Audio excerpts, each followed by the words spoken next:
This is the I Love Success podcast. I'm Peter Jabrukowski, and I have made a vow to myself to help as many people as possible to achieve their dreams. Let's get started. Hey guys, and welcome back to the I Love Success podcast. I'm super excited to have you here today. If you're new to the show, you'll learn very quickly that I bring on super cool people that have an incredible story and they share so open-heartedly. The reason why I'm doing this is for you to excel in your life and to go after your dreams. My big, fat, hairy, audacious goal, whatever you want to call it, is to help at least 10 million people in 10 years to go after their dreams.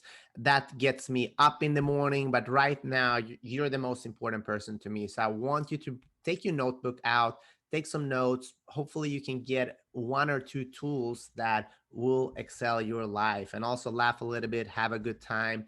Who knows what's going to happen today? I'm traveling virtually today all the way to London, uh, going to talk with a pretty cool guy. Kind of his story is quite interesting. Was a little bit like me, a little bit chubby, a little bit too short, but he found a love in the workout, and today he's helping other people going after their transformation when it comes to lifestyle and health.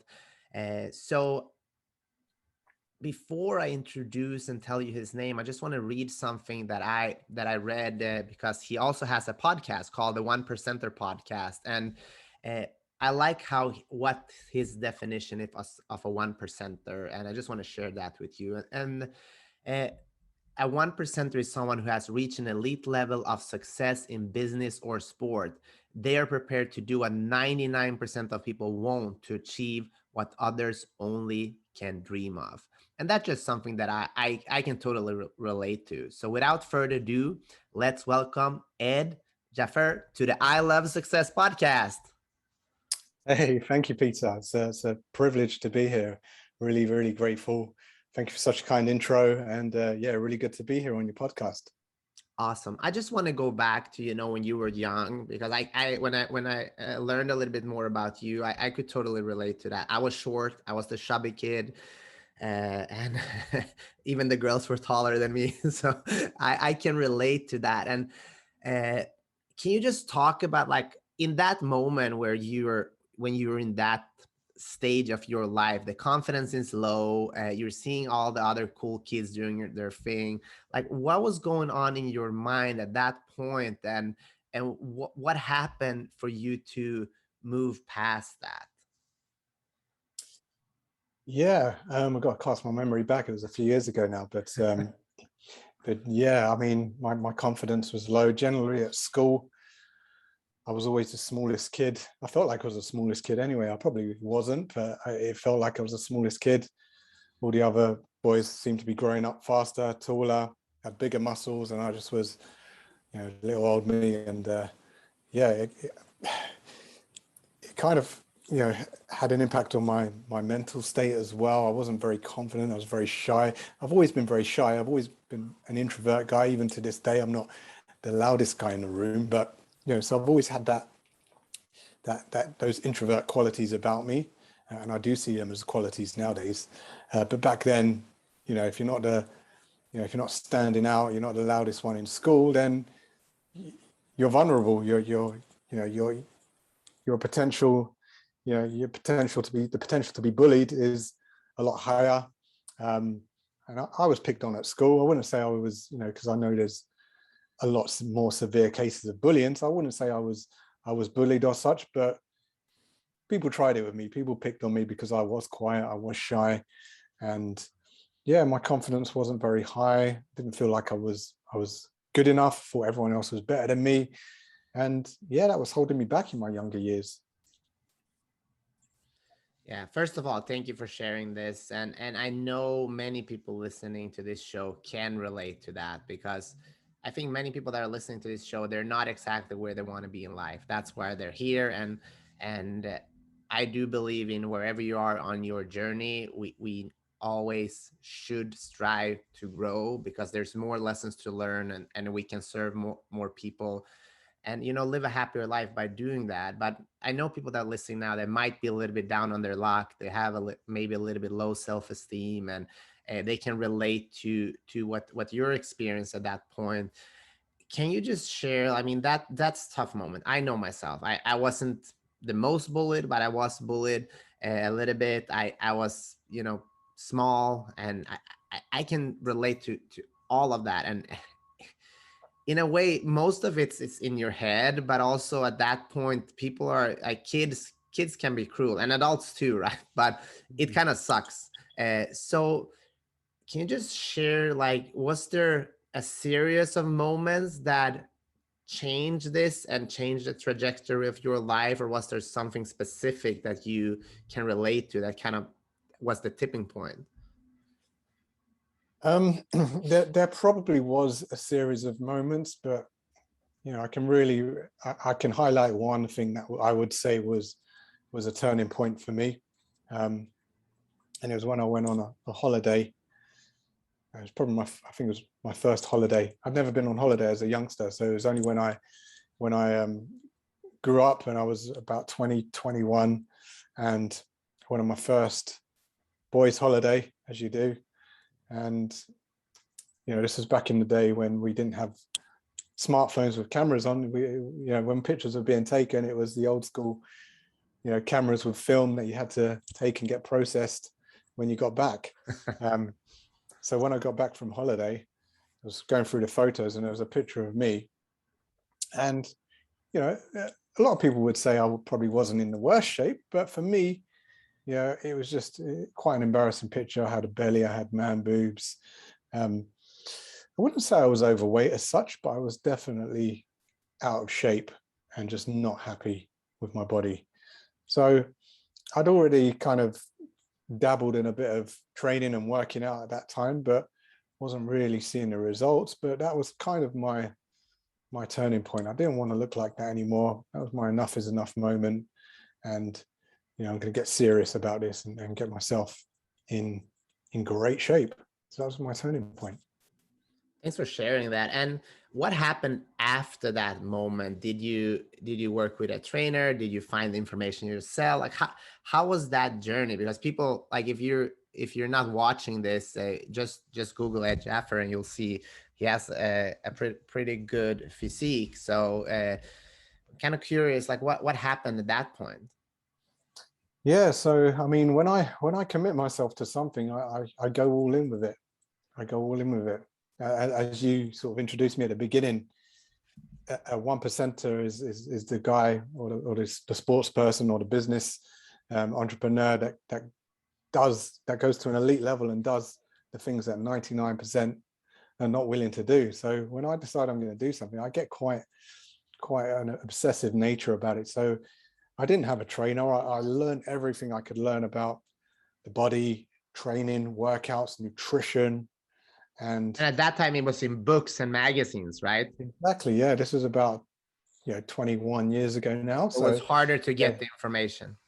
Yeah, there wasn't, obviously the internet was around, but I don't think I had a computer at that time.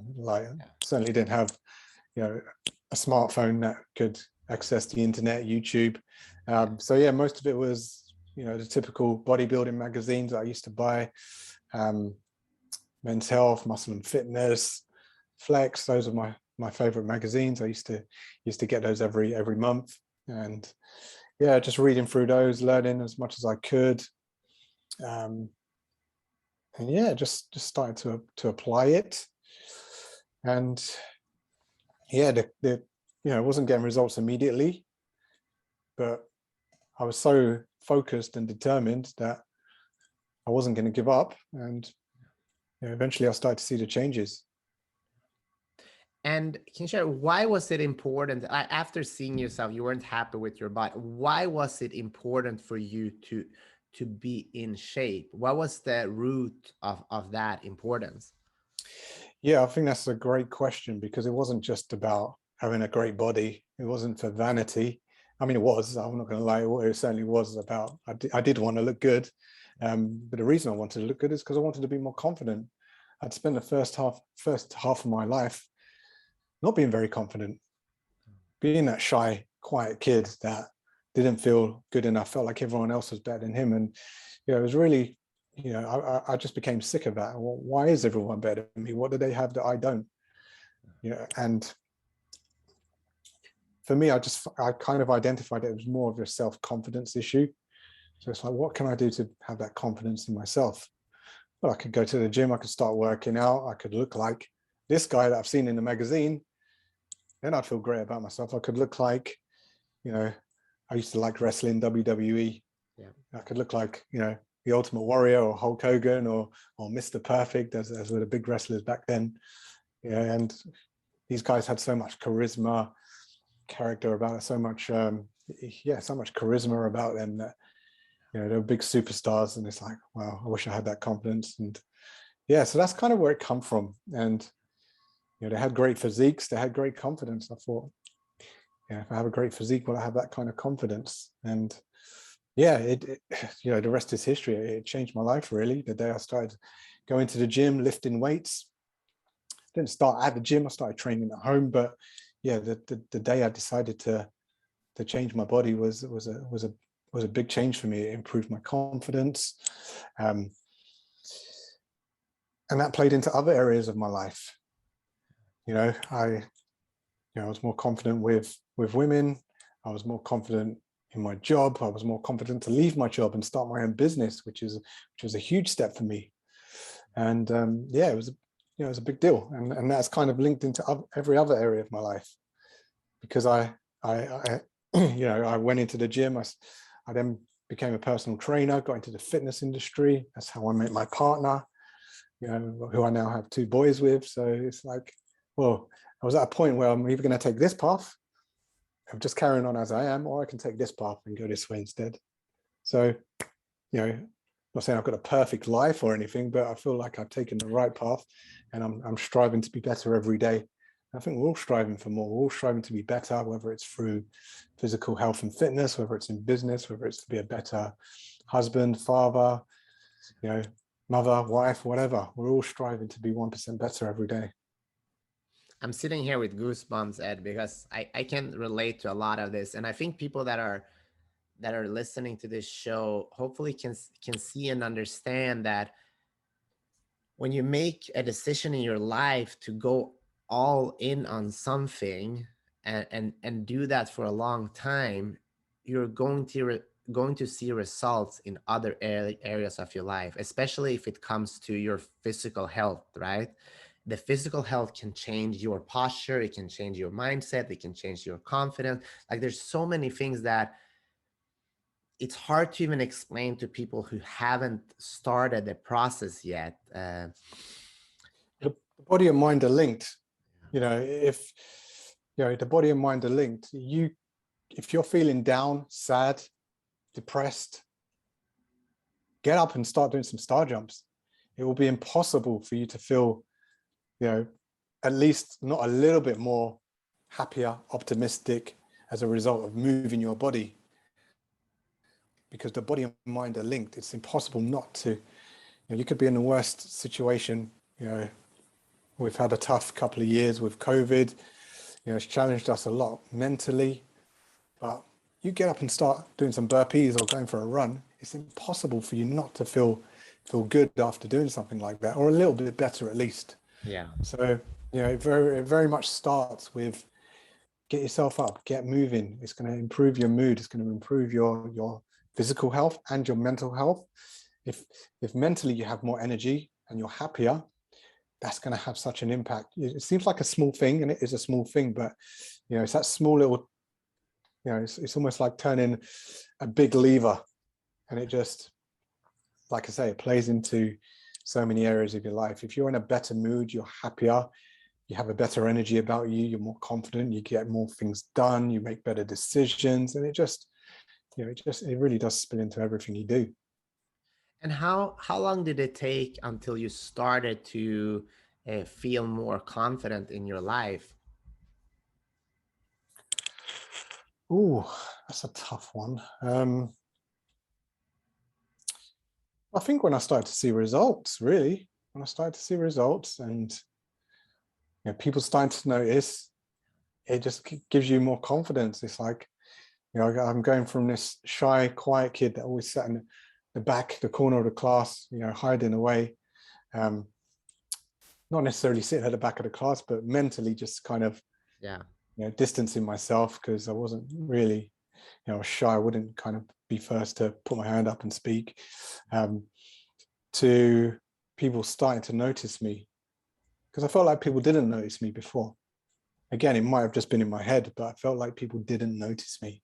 And when I started to make these changes to my body, my arms started to get bigger. I started to, you know, pull on t-shirts and people could start to see my physique changing. It's like people were starting to notice me and comment, and it gave me a bit of an ego boost, you know, not gonna lie. And it made me feel good. And it gave me more confidence. I was more confident socializing. I was more confident with women. I was more confident in, you know, by doing that, it opened up my mind to other possibilities. Well, you know, if it's giving me this confidence, how can I use that? How can I harness that power? And I actually read a book by Paul McKenna, he's a British hypnotist, and he wrote a book called Instant Confidence. So I read his book. I thought, this is all me. I'm going to see what he's got to say here. So I read his book, and you know, it's from that book that, and he also had another book called Change Your Life in 7 Days. So I don't mind giving them a little plug because they were quite impactful for me. And you know, the psychology behind, you know, how we think and what we believe and how we have the power to change that was just really, it was kind of an epiphany moment for me. And yeah, just gaining that confidence. It's like, okay, right, what can I do with this power that I have? And literally I was in my job and I was thinking to myself, I'm not enjoying this. I don't want to be spending the rest of my life doing this. What were you doing at that time? So at the time I was a technician. I was a field service technician. So I was driving around pretty much the southeast of England, going into betting shops, doing jobs in those shops, and you know, servicing and maintaining their equipment, and making sure, and also like refurbing new shops, that kind of thing. But you know, it was good. It gave me some good skills, but it wasn't something that I wanted to be doing forever. You know, it wasn't what I was born to do, I don't think, anyway. And you know, it was after reading that book, a week later, I decided, you know, as I was going through one of my fitness magazines, there was an advert to become a personal trainer. So I thought, do you know what, let me check this out. Let me give them a call, see how, you know, again, I don't think there was much in the way of internet, so I didn't go online. It was just, let me call them up, call the number that was in the magazine, and see what the situation is, and what courses they offer. And you know, yeah, literally a week later, I thought, you know, there's quite a bit of money for me to invest in myself, but I thought this is an investment in me, in my future. It's what I want to do. So I just took the plunge and did it. And yeah, studied to become a personal trainer. So yeah, the rest is history. That's, you know, got into the fitness industry. It took me about 1.5 years to complete that course, which I was doing obviously part-time around my full-time work. And yeah, got myself into a gym, started working off voluntary at first, just to get in there and, you know, get my face out there and learn my craft a little bit. And yeah, then got into personal training. I love it. I mean, that's I think a lot of people, you know, when we're talking about being introvert, and that is actually qualities, and I want to talk more about that, because I know for a fact, and you know this to be true as well, there's many people just like yourself that are, you know, doing things that they don't really enjoy. And I know some people have family situations where it's hard to make that shift, but I do believe that there are ways to doing it, and that's why we're doing this, because I want to empower those people, because it's not a good life to live to go with that feeling that you have something more inside of you. So can you just talk about the qualities of being an introvert? Because I think in today's society, it's like everybody needs to bark the loudest, and I don't agree with that. You can live your life in a very beautiful way without being the most extrovert person. Yeah, I think the most important thing really is regardless of whether you're an introvert or an extrovert, I think the most important thing is that you are yourself. You're not trying to be something else. You're not an introvert trying to be loud, trying to be an extrovert, or vice versa, because it just doesn't work. I think the most important thing is that you are yourself, and that's how you stand out. Yeah. That's how you can shine your light the brightest, by just being yourself. Some people will resonate with you, some people will be attracted to you, and others won't. But that's okay. Some people will resonate and be attracted to you, and others won't. And there's nothing wrong with that. By being your true, authentic self, you are going to attract the people that are meant to be attracted to you. Was that hard for you? Because I know, I was bullied. I didn't have any friends. And then I went the opposite. I wanted to be liked by everyone, Ed. So my problem was that I molded so much in new groups with new friends just to be liked.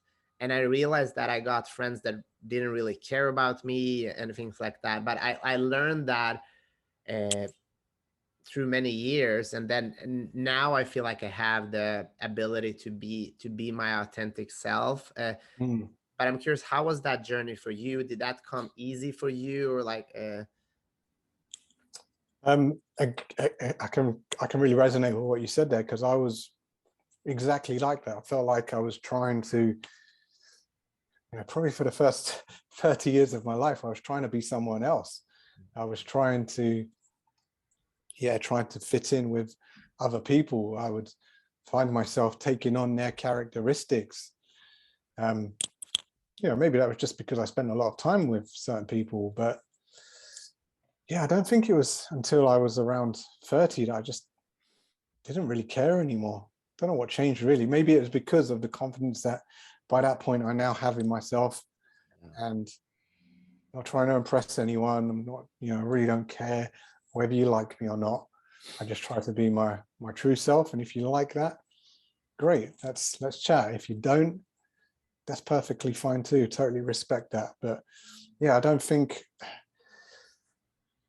I think it was a gradual transition. You just get to a point where you just don't care what other people think anymore, to be honest.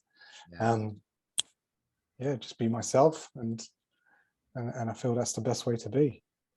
That's beautiful. And I know you started your business, you started doing personal training, and at some point you had almost too many clients, and can you just talk about that? Like when you start working, then you have your dream, but then you have too much going on, and you're not able to do the work as good. Can you just talk about that process? Because now you have everything you dreamt about, but it's still kind of burning you out at this point. So I'm curious about that journey as well. And I know everybody that's going on a big growth journey in their life, they get to that stage. And I think, unfortunately, a lot of them, we see this with a lot of successful business people, athletes, musicians, they're not able to go past that, because it is really hard. Even when it sounds kind of sounds so stupid. You have everything, but it's still hard. But then you have to go to the next level. So can you just share that for the people that are in that part of their journey right now? Yeah, well, in anything in life, you solve one problem and it creates a bigger problem. So it doesn't matter how successful you are. The more successful you are, the more problems you're going to have. So it's just learning to navigate through those obstacles that we face, because they're not going to go away. There's always going to be challenges. You're never going to get to a point where you've made it and your life is perfect and all your problems are behind you. It's never going to be like that. The bigger you become, the bigger problems you get. And for me, with personal training, I got pretty busy pretty quickly. I almost dropped out of the industry pretty early on, because what they teach you in PT school isn't really, they teach you the practical skills about the human body and nutrition, which a lot of that I'd already known, but I just had to get a qualification. But they don't teach you as much as to how to build a business. And, I wasn't picking up clients at first. I was struggling. And then, I had to learn how to sell my services. I learned how to market and sell my services. And once I did that, I got pretty busy pretty quickly, where a lot of the other PTs in my gym were struggling at the time. I pretty much cleaned up one January with all my new sales and marketing skills that I'd kind of read in another book. I put them into practice, got a lot of clients, got really busy in that first month, built my business. But then you find, like, when you're busy as a PT, you can't do as much of the sales and marketing side of things. So you end up becoming very quiet. Once a few clients leave, you end up almost back to where you started, and you have these peaks and troughs. And, so it can be a bit of a roller coaster ride. And, that industry was fantastic when I was younger, but, it requires a lot of hours. I was in the gym at 6 a.m. wasn't getting home till 7 p.m., 8 p.m. And, now I've got kids. I've got 2 kids, and can't be doing that. I just can't be in a gym all day, every day, as much as I love it. So I now don't have very many one-to-one clients, and the ones I do, I train them virtually. And now I have more of a coaching program. We do a 90-day transformation, which is, it's all online. So it allows me to deliver my services in a more leveraged way that doesn't require me to meet clients in person. And it's just a much better and more sustainable setup for both myself and my clients. So it's a win-win. I think a lot of trainers are struggling with this, right? It's a lot of people get into the personal training business, because they love training and they love the human body. And then you realize that, oh, I have to actually run a business. And the busier I get, the less time I get.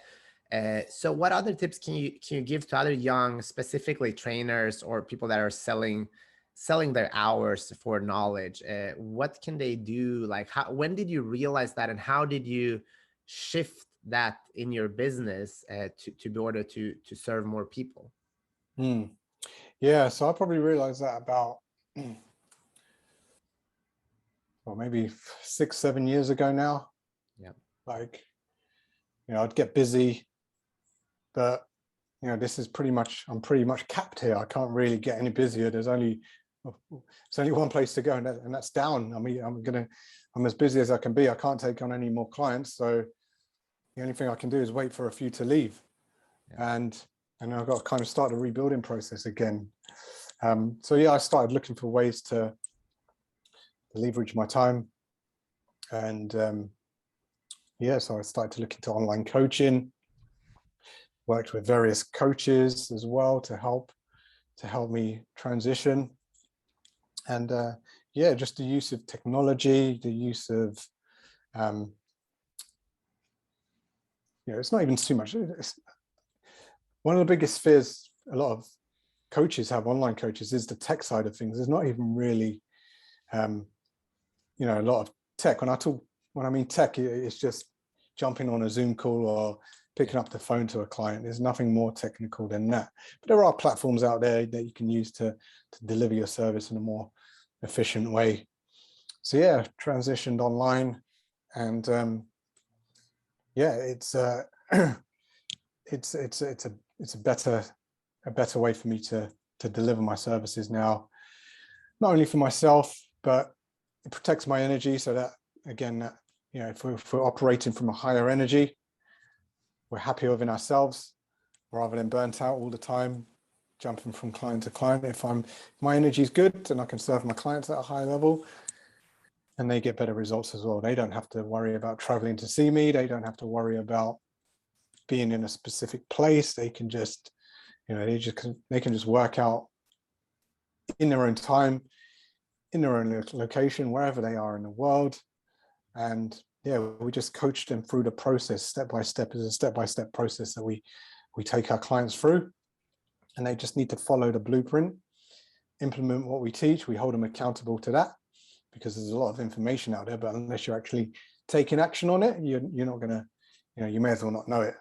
So yeah, we hold our clients accountable to the process, and we get much better results with our clients through doing that. The service is much better, and it just works. It's a win-win for everyone. Yeah. And why are you so good at this, Ed? Well, I don't know if that's for me to answer that. You're probably better off asking some of my clients. But you know, as I said earlier, when I started training, I have a bit of an obsessive nature about me. If I want to do something, I want to do it. I want to go all in on it. So, I give it my all. I give it 100%, and it's just a relentless pursuit of being the best I can be. Yeah. And it's just about setting a high standard for yourself. A lot of people don't have high standards for themselves. If I say I'm going to do something, I'm going to do it. So it's all about maintaining a high standard for yourself. I don't like to tell my kids, that they, if they can't have a certain thing, I like to hold firm on that, because if I said it, then that's as it is. If I said I'm going to do something, I'm going to do it. So yeah, it's just about holding a high standard for yourself and just being non-negotiable. I feel we operate better when we're non-negotiable, when we almost force ourselves into doing something. When we have too many choices, if you've got a choice of getting up at 5 a.m. or 6 a.m. or staying in bed till 8 a.m., you're probably going to stay in bed till 8 a.m. But if you give yourself no choice, I actually feel I operate better now because I've got 2 kids. I thought it would hinder me in a way, having 2 kids. I thought I'd have less time, and I do have less time. But with that time, I make sure that I'm non-negotiable, I'm disciplined. I find on the days that I do have more time, I actually get less done, because I look at my diary, I've got a nice clear schedule. I think I'm going to get loads done today. And then it gets to 3-4 o'clock in the afternoon. I'm like, what the hell did I do? Yeah. I've got nothing done. But if I see a pocket of 30 minutes here, 15 minutes there, I'm going to really focus those 30 minutes. I'm going to really focus those 15 minutes. And I get more done in those little pockets of time than I do if I've got a whole day to do something. If I've got too much choice, too many options, I don't get nothing done. If I've got one choice, there's no other choice, this is what we're doing. So, and it works better for my training as well. Yeah. Like today, I actually tracked it on my Apple Watch. I normally train for about 45 minutes, hit the weights, and I might burn somewhere around 280 calories. Today, I didn't have as much time. I had 30 minutes. So I thought, let me just get down there, smash it out. Got down there, did my workout, looked at my Apple Watch. I'd actually burnt over 300 calories. So I did it in less time. I was training efficiently. I wasn't messing about. I wasn't staring up at the TVs. I wasn't just, it was just focused, 30 minutes, let's get it done. So sometimes less is more. No, I love that. And I love the non-negotiable and being decisive. For me, as a martial artist, my father and sensei taught me something. It's called Bushido in Japanese, which means the way of the warrior. And there's different virtues. And I read this yesterday. One of the virtues that was nice to remind me is when a warrior says something, it's like it's already done. It's not necessary like, hey, Ed, I promise you I'll be there. No, if it's said, it's done. And when I read that, I was like, that's so cool. There's so few people that are like that. You have to remind them, you have to do this and that. Where does that come from you? Does that come from your family? Does that come from some moment that happened? Or just like, do you know where that ability comes from? Because it's a damn cool ability. I ask myself that question every day. I don't know where it comes from, to be honest. It's not from my parents, because my parents are quite, they can be, as much as I love them, they can be quite indecisive at times, and I feel like I'm indecisive at times as well. But when I do make a decision, I commit to it.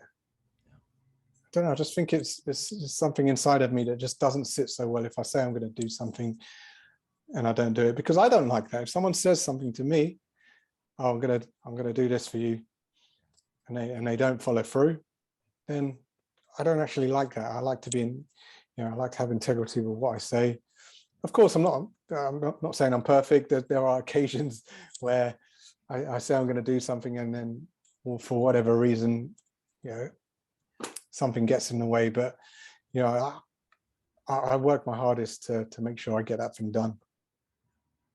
I'm curious to your take on this. I think it was Tom Bilyeu. I had him on the show, and we were talking about beliefs and setting a new belief for yourself, because a lot of people, especially when it comes to fitness or life transformation, you need to change the beliefs you have in order to reach to a new level. And according to him is, if you hire a coach or a trainer or somebody, don't question the belief, just go do it. And I think that's beautiful in a way. What I've noticed is that people that are usually not reaching their level, they start to question everything. Like they hire a trainer, and like, why do I do this? How this doesn't work for me because I'm shorter, I'm taller, all of those things. So what are your how do you teach your clients to kind of tap into that belief, and how has that worked for you? Yeah, well, I mean, I like to instill the belief in my clients even before they're clients, by sharing a lot of success stories of what I do. And a lot of the clients I work with, it's not just about me, it's about who I help.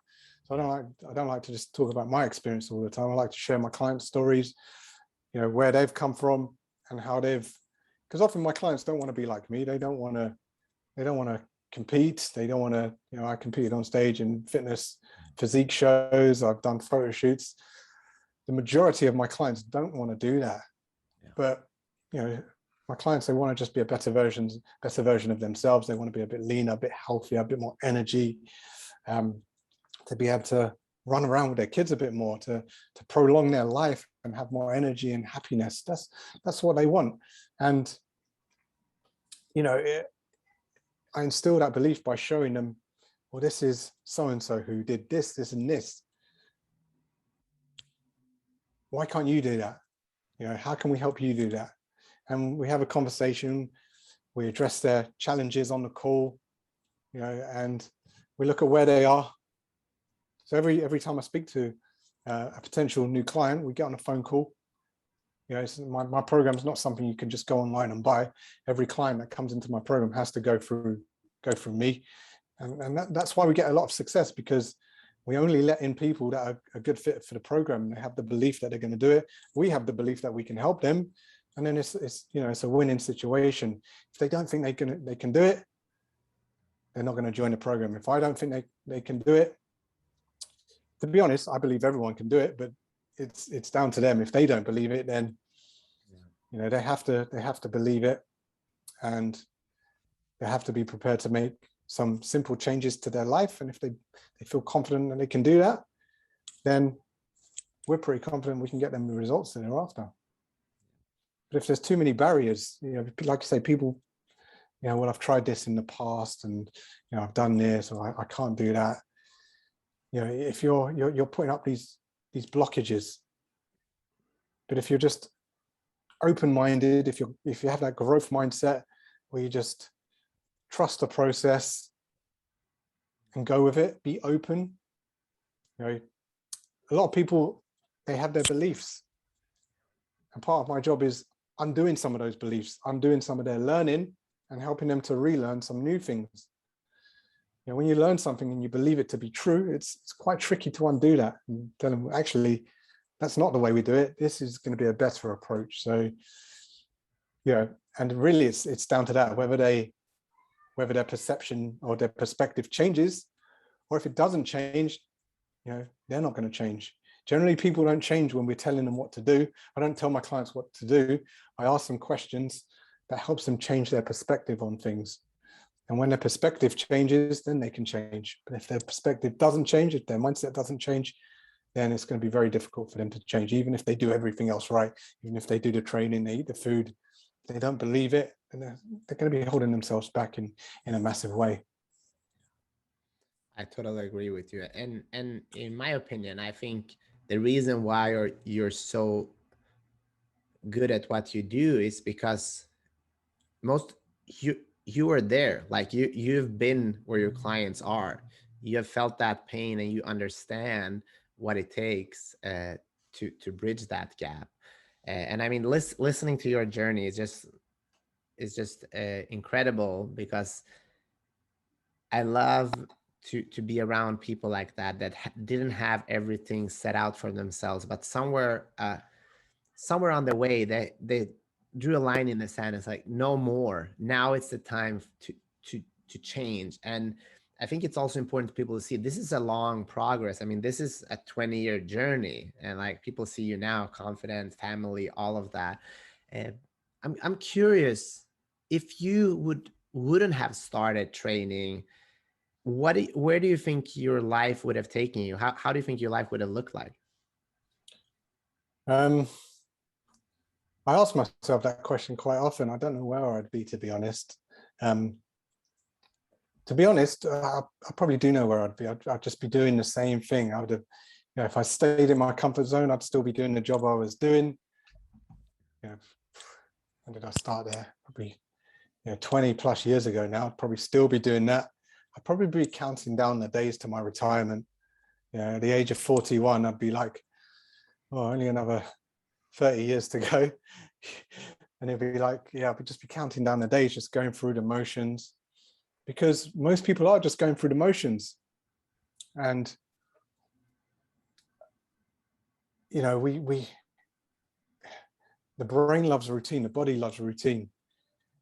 How many times, if you go to the gym, you go to the same locker. Oh, sorry, I'm just pulling out my earphones. You go to the gym and you go to the same locker every day.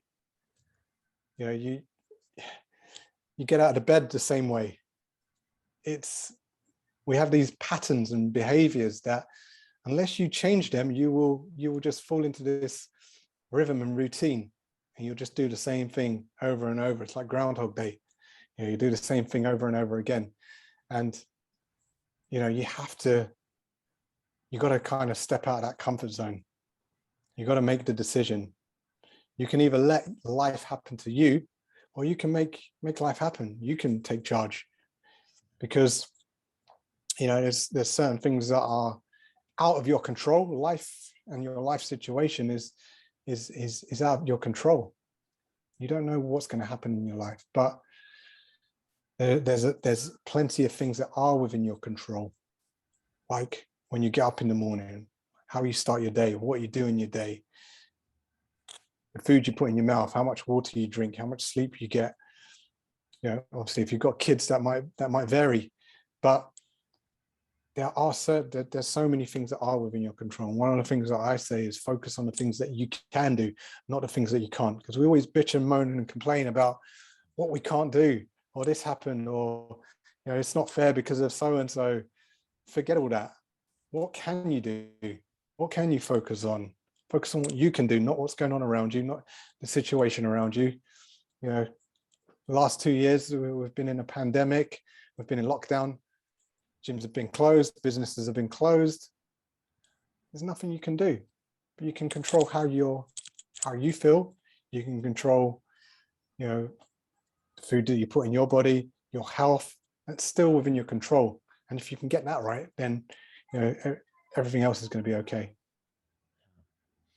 I love that. One thing that I am very passionate about is success, and really redefining the concept of success, because I think it's different for everyone in a sense. What does success mean to you, and what does a successful life look like? Oh, I think for me,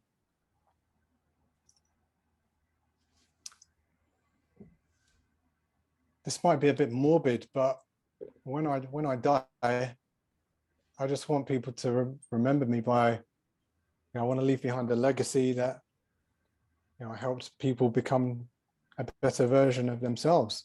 I help people become more confident. I help change people's lives. And that's ultimately what I want to be remembered for. And, you know, I want my kids to be proud of the person I am and what I did and what I achieved. So yeah, if I can do that, then, because success is relative, right? Success can mean different things to different people. You know, it can be having a lot of money, it can be having more free time, it can be, you know, just being fitter and healthier, it can be meeting your dream partner, it can be having kids. You know, it's a bit of all of those for me, really. But yeah, ultimately, I just want to be remembered as a good person who you know, who gave a shit about the health and well-being of the people that he worked with. Thank you for Talk to you sharing now that. like I'm gone already. Yeah, no, thank you for sharing that. And I know we're getting a little bit deep here, but that's my whole goal, to go to dig a little bit deeper, because I think there's so much to learn from someone like you, and you have so much knowledge. What are the small things you do on a day-to-day basis that improves your life, that maybe you don't talk about all the time with your clients?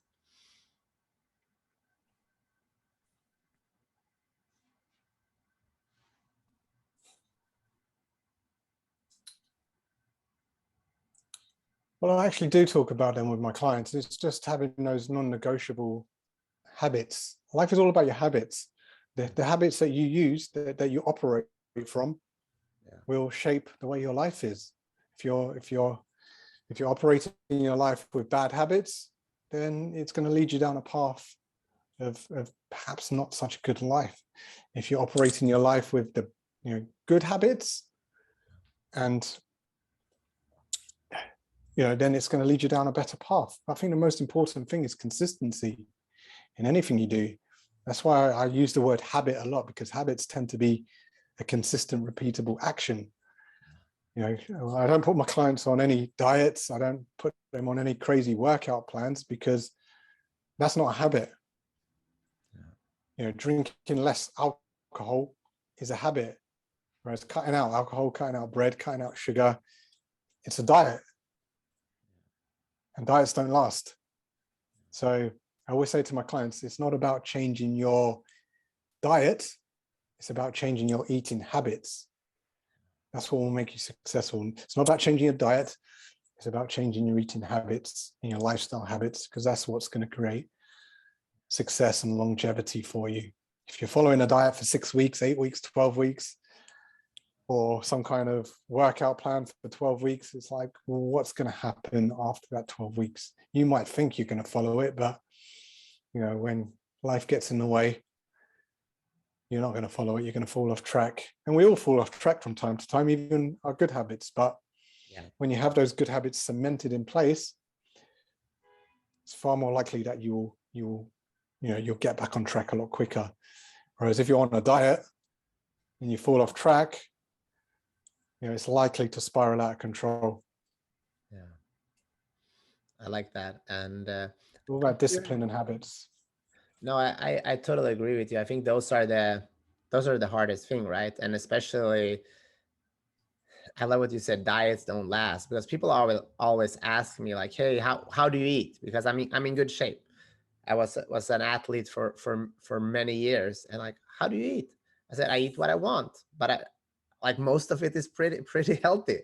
And okay, how often do you train? Yeah, it's a habit for me. I go to the gym. I don't get hard on myself if I don't, but it just nothing crazy. It's just doing it, and I think that's what people don't want to hear. Most people, they want to get this, hack or quick fix that. Yeah. I mean, truly, it works for a certain amount of time, but then life happens to you, right? Yeah. Really, it's just simple. It's just following the simple habits consistently. People are looking for hacks. People are looking for, there must be a more complicated way. They like to complicate and confuse things, but often it's the simple, consistent way is the best way. Set yourself some simple habits, make them rules for your life. I make it a rule that I will drink at least 2 liters of water a day. I'll make it a rule that I work out at least 3 times a week. I make it a rule that I do 10,000 steps at least 5 days out of 7. At the moment, I'm making it a rule that I'm in bed by 11 p.m. and I'm up at 6 a.m. And when you have these rules, and they're just rules, are non-negotiable, it's not, I will get up between 6 and 7. It's, I'll get up at 6. Yeah. I'm going to do my 10,000 steps. I'm going to go to the gym. And then, it becomes a habit that way. And then sometimes when you do fall off track, like last week, like yourself, I mean, I missed a couple of workouts last week. I think I went to the gym twice, but I don't worry too much about it, because today's Monday. I got back on it today. I'm back on track, and I don't worry, because I know it's a habit. It's not going to be any more than a couple of days that I fall off track, if anything. Even when we first went into lockdown, I took probably a month off training. The gyms were closed, so I thought it was just a good opportunity just to rest up my body. But even that, it's like I started working out at home within a few weeks. So it's like this is my habit. I have to get back to it. Yeah, it's the rules to live by, right? And I think that it's very much aligned with what I try to live by as a martial artist. And it comes down to, the sense of pride of who you are, right? And I realized that when you get good habits, I went to Vegas this weekend and had a great time. But the funny thing, Ed, was I wanted to have good food, of course. I wanted to have like 1 or 2 drinks, not more. And I was excited to go to bed early. This might sound super boring for a lot of people, but I was excited to, go to bed, not at 4 a.m. I was still stayed up 2 or 3 hours more than I usually do, to wake up in the morning and just feel good and go to the pool before anybody else was there, move a little bit. And it's kind of interesting how, like, the perception that going out drinking on the weekend and partying that a lot of people had, and that I used to have, that's how you celebrate life. But once you get into other types of habits, you realize, for me, celebration is, this morning I went to Gold's Gym here in Venice. I love going there. Then I went to Bulletproof and had a nice cup of coffee, and I was excited to meet with you. And that's a party for me right now. Yeah. It's like you can shift your perception completely, right? Yeah, we're having our own party here. Yeah. I'm exactly Right? the same. I used to enjoy those things as well. Yeah. I still do from time to time, but your life changes, and what was important to me then is no longer important to me now. I very much look forward to waking up early and having time to myself. That's a magical time for me. That excites me. And it's an important point, because generally what we enjoy and what we find fun, we do more of. So, one of the things I teach my clients, how can we make this fun for you? How can we make your workouts fun, enjoyable? How can we make the food that you're eating fun and enjoyable? Because normally when people want to achieve a goal, they think they've got to sacrifice everything. They feel like it's got to be a punishment, feel like they've got to give up alcohol, feel like they've got to give up cake and chocolate. And it ends up becoming not so fun, because you're taking all the fun out of your life. And that's why they don't succeed, because they've just got rid of all the fun. They feel like they have to punish themselves in order to be disciplined. And it's really not that at all. It's just, it's about incorporating what you like, making the change to some of those habits, and just make it fun. You're speaking my language, man. I like it. I gotta let you go. I know it's nap time here for your kids. The last question, and thank you, Ed. I truly enjoyed our conversation. Last thing, for people that listened so far and they're ready to, go on with their day, what's the next step they can do in order to get a little bit closer to their dreams? What should they do right now after this show?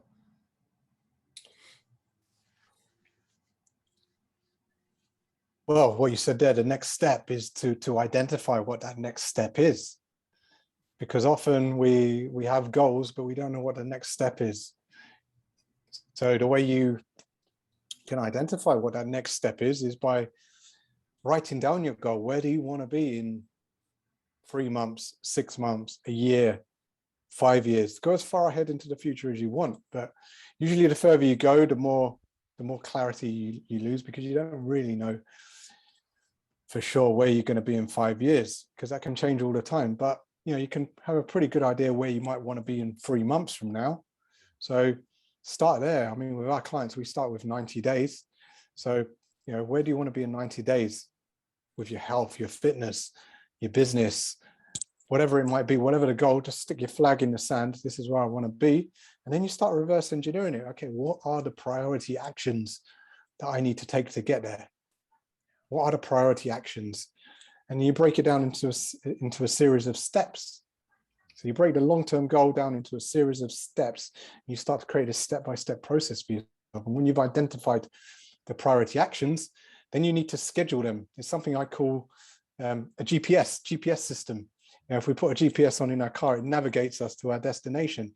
It's the same thing. You have the goal, then you identify the priorities, and then you schedule. Once you have those priorities, you put them in your schedule and then add them to your rules. If something's in your diary, you're going to do it. If you say you're going to do it, you do it. And you schedule it in your diary. And then you can see what your next steps are. This is what I need to do tomorrow. This is what I need to do the day after. And yeah, that's how I'd go about it. Set the goal, identify the priorities, and then schedule them in your diary and protect that time. They are the most important. The time that you work on yourself is the most important time in your diary. I say it's the most important meeting of the day is the meeting with yourself. Boom, mic drop. Ed, thank you so much for your time. Before I let you go, if people want to connect with you, work with you, where can I find you? Yeah, I mean, I hang out on LinkedIn most of the time.